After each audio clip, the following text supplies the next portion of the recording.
The Globe Theatre was erected in 1598 by William Shakespeare's Theatre Company. It was made in the shape of an octagon, was open air, and had 3 stories.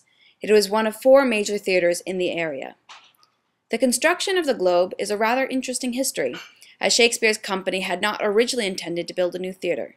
In fact, they were quite happily using a theatre built by James Burbage in 1576. The trouble facing them began in 1597. The company technically owned the theatre itself, but their lease on the land was expired.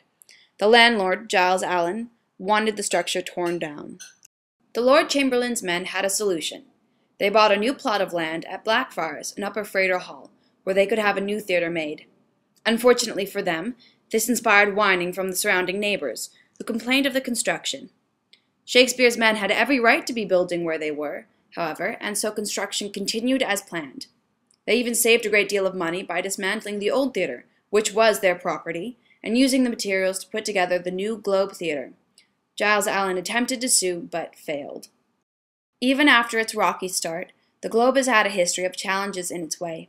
In 1613, the Globe Theatre burned down due to a cannon fire during a performance of Henry VIII that set fire to the thatch roof. The theatre was relatively quickly rebuilt, and Shakespeare lived to see its new incarnation. The theatre still didn't have the pleasure of a smooth ride, as it was shut down in 1642 by the Puritans, along with every other theatre and place of entertainment. The building was razed in 1644 when the Puritans decided that they needed the spot for tenements. The theatre, or what had been the theatre, was forgotten until the foundations were found. And so, in 1993, yet another reconstruction of the Globe commenced. Construction was completed in 1996 and opened by Queen Elizabeth II. Today, it remains a very popular tourist attraction. It holds tours and performances of all kinds, unsurprisingly including Shakespeare plays. It is perhaps one of the best examples of preservation in London's history, particularly since it has been resurrected multiple times in the attempt to remember and reuse the space.